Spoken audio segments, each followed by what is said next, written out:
आज की कहानी मिस्ट्री और थ्रिलर से भरी हुई है जिसका नाम है द वीकेंड अवे। कहानी की शुरुआत में हम बेथ को देखते हैं जो कि लंदन शहर से क्रोटिया इस देश में आई होती है। वो अपने दोस्त केट के साथ वेकेशन बनाने वाली थी। अब जैसे ही एयरपोर्ट से बाहर आती है उसकी दोस्त केट ने उसके लिए ऑलरेडी एक कैब भेजा होता है जिसमें वो बैठ जाती है। कार का ड्राइवर था जायन जो कि काफी फ्रेंडली होता है। अब वो उसे केट के ही बताए हुए डेस्टिनेशन पर छोड़ देता है और जाते हुए उसे अपना कॉन्टैक्ट डिटेल्स भी दे देता है। बेथ घर में आती है और फाइनली वो अपनी दोस्त केट से मिलती है जिसने इस घर का एक रूम इनके वेकेशन के लिए रेंट पे लिया था। अब दोनों भी मिलने के बाद काफी सारी बातें करते हैं और यहाँ हमें पता चलता है कि ये पूरा ट्रिप केट ने ही स्पॉन्सर किया है जिसके लिए बेथ उसे थैंक यू भी कहती है। लेकिन केट उसे हंसते हुए कहती है कि अरे मुझे थैंक यू मत बोलो, इस सारे ट्रिप का खर्चा मैं अपने एक्स हस्बैंड के क्रेडिट कार्ड को यूज करके कर रही हूँ। बेथ को ये बात पसंद नहीं आती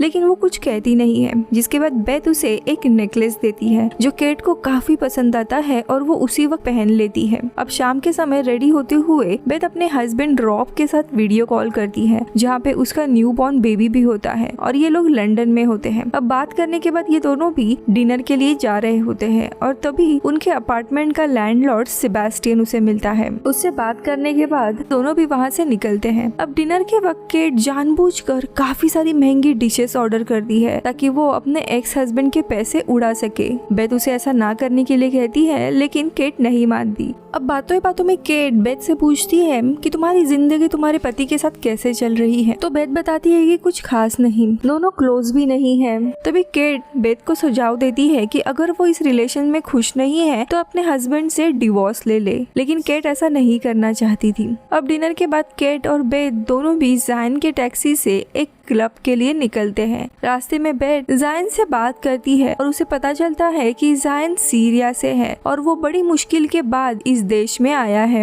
अब इसके बाद ये दोनों भी क्लब जाते हैं जहाँ पे दो लड़के इनके साथ फ्लर्ट करने लगते हैं। अब यहाँ पे केट का प्लान था कि बेथ के साथ मिलकर उन दोनों लड़कों के साथ मजे करने का, लेकिन बेथ शादीशुदा थी इसीलिए वो मना कर देती है। लेकिन तभी वो दो लड़के इनके लिए ड्रिंक्स लाते हैं और पार्टी ऐसी ही चलती रहती है। कुछ देर के बाद दोनों ने भी काफी ड्रिंक किया होता है इसीलिए केट उन दो लड़कों को उनके साथ घर चलने को कहती है और ये रात इधर ही खत्म हो जाती है। अब अगले दिन बेथ की जब आँख खुलती है पूरा घर यहाँ वहाँ बिखरा हुआ था।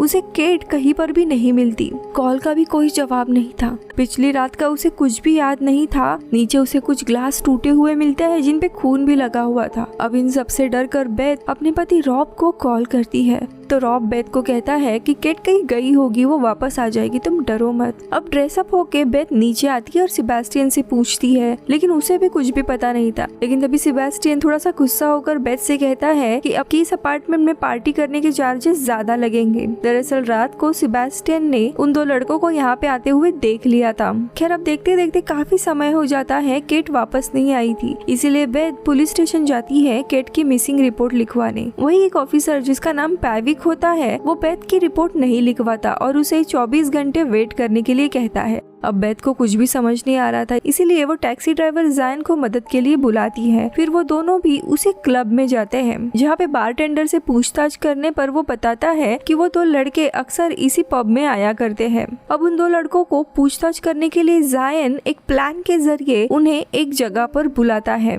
अब उन दोनों का वेट करते हुए बेथ जायन को बताती है कि केट उसकी बचपन की दोस्त है और उसी ने उसे उसके पति रॉब से मिलवाया था।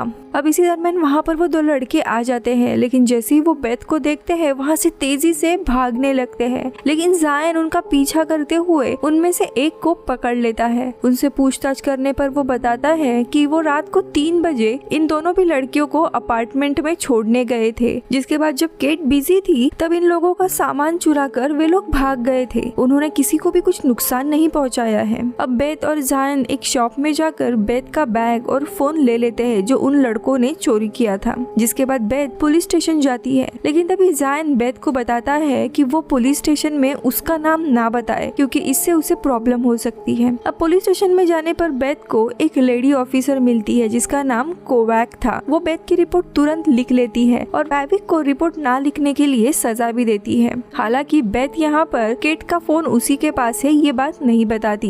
अब यहाँ से जाने के बाद बेथ केट के एक्स हस्बैंड जय को कॉल करती है और बेथ उसे सारी सच्चाई बता बताती है कि कैसे कल रात से केट गायब है, लेकिन जय को इस बात से कोई भी फर्क नहीं पड़ता। जय बताता है कि काफी महीने हो गए हैं उसने केट से बात भी नहीं की थी। ये सुनकर बेथ भी थोड़ी हैरान हो जाती है। इसके बाद बेथ अपने अपार्टमेंट में आती है जहाँ पे वो सेबेस्टियन को देखती है जो उसका सामान पैक कर रहा था, क्योंकि अब बेथ का चेकआउट करने का समय हो गया था। लेकिन अभी भी केट का कोई अता पता नहीं था, इसीलिए बेथ उससे रहने के लिए दूसरा रूम मांगती है। इसीलिए सेबेस्टियन बेथ को ग्राउंड फ्लोर पर एक रूम देता है। अब थोड़े समय के बाद वो जायन के साथ बाहर जाती है, तभी अचानक से उसका पति रॉब वहाँ पे आ जाता है जो अपनी छोटी बेटी को बेबी सिटर के पास छोड़कर आया हुआ था। रॉब बेथ और जायन को एक साथ देखकर कुछ गलत समझ लेता है, लेकिन तभी बेथ कहती है कि जायन सिर्फ उसकी मदद कर रहा है और कुछ नहीं। जिसके बाद जब रॉब और बेथ बैठकर बातें कर रहे होते हैं कि तभी बेथ को पुलिस स्टेशन से कॉल आता है जो वो बताते हैं कि उन्हें एक लाश मिली है जिसकी जांच करनी है। जिसके बाद ये एक हॉस्पिटल में जाते हैं जहाँ पे इन्हें केट की ही डेड बॉडी मिलती है जिसकी पानी में डूबने के कारण मौत हो गई थी। ये देखकर बेथ पूरे टूट जाती है,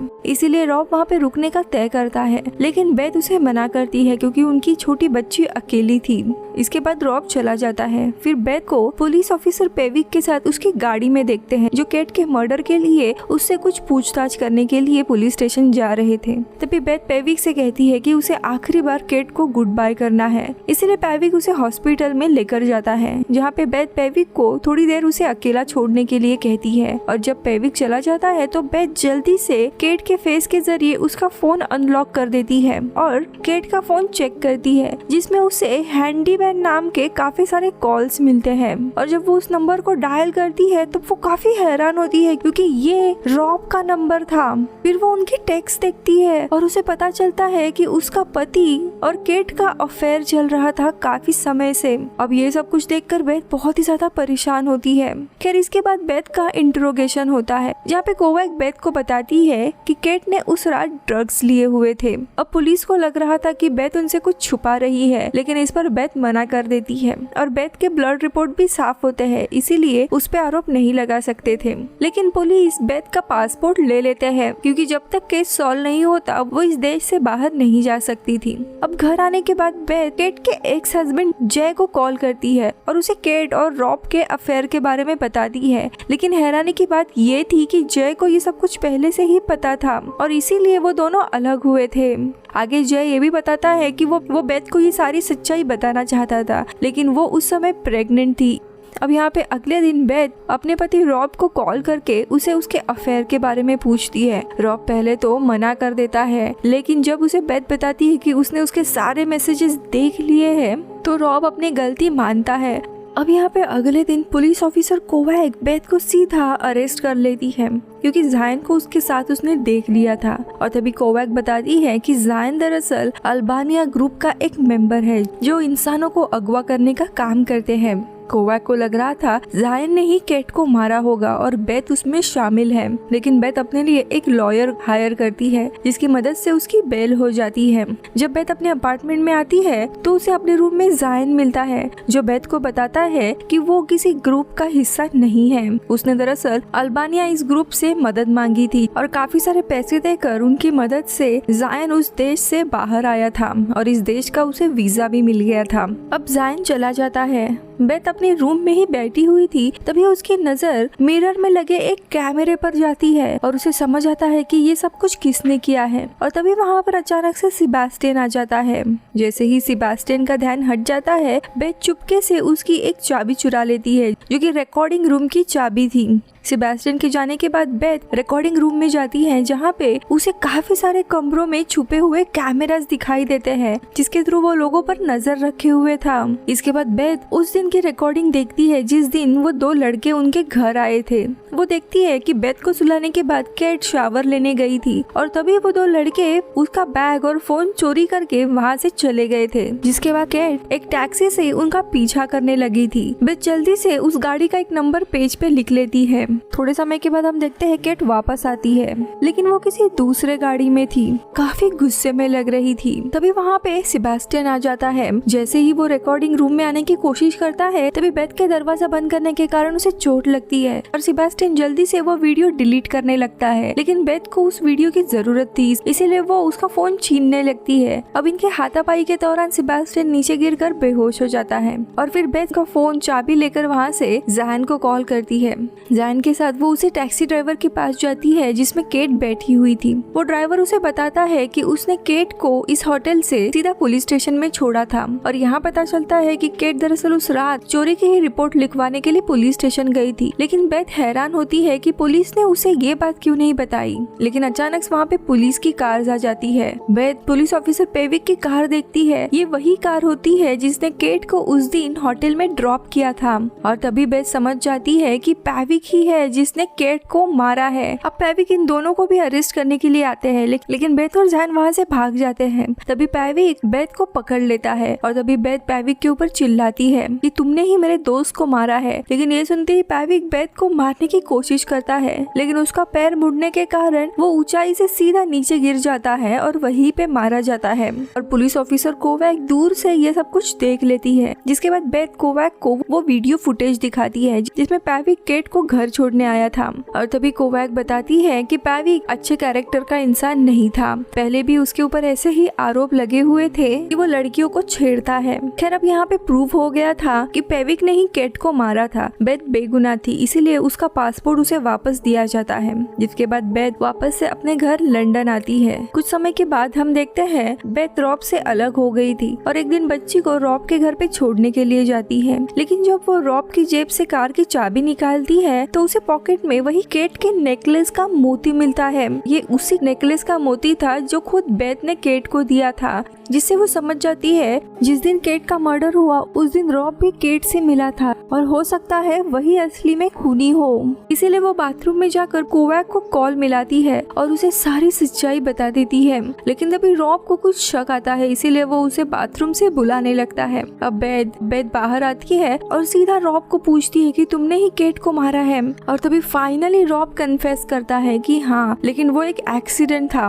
वो कहता है कि उसे डर था कि केट बेथ को सारी सच्चाई ना बता दे, इसीलिए वो खुद भी क्रोटिया आया हुआ था। आगे रॉब बताता है कि इन दो लड़कों के किस्से के बाद वो केट से मिला था। वो केट को उनका अफेयर बंद करने के लिए कह रहा था, लेकिन केट नहीं मानी, इसीलिए उसने गुस्से में आकर उसे मारा, जिससे वो नदी के किनारे एक पत्थर से टकरा गई और वहीं पे मर गई। और तभी हम फ्लैशबैक में देखते हैं दरअसल केट को उनका रिलेशनशिप खत्म करना था, क्योंकि केट को भी अब ये सब कुछ अच्छा नहीं लग रहा था कि वो अपने दोस्त बेथ को धोखा दे रही है। ये भी कहती है कि वो सारी हकीकत बेथ को बता देगी को, लेकिन इससे रॉब को काफी गुस्सा आया था और उसने केट को मारा था, जिसके कारण वो नदी में गिर गई थी। केट तभी जिंदा थी, लेकिन रॉब ने जानबूझकर उसकी मदद नहीं की और वो वहाँ से चला गया था। अब यहाँ पे प्रेजेंट में रॉब को देखते हैं जो बेथ से कहता है कि अब तुम्हारे ये सच बोलने से कोई फायदा नहीं है, क्योंकि केस तो ऑलरेडी बंद हो चुका है। लेकिन तभी वो बताती है कि उसने पुलिस ऑफिसर कोवैक को कॉल किया हुआ है और उसने ऑलरेडी इस देश में कांटेक्ट करके तुम्हें पकड़वाने के लिए पुलिस भेजी थी। अब रॉब बेथ को भी मारने की कोशिश करता है, लेकिन बेथ उसे मारकर अपने बेटी को लेकर वहाँ से भाग जाती है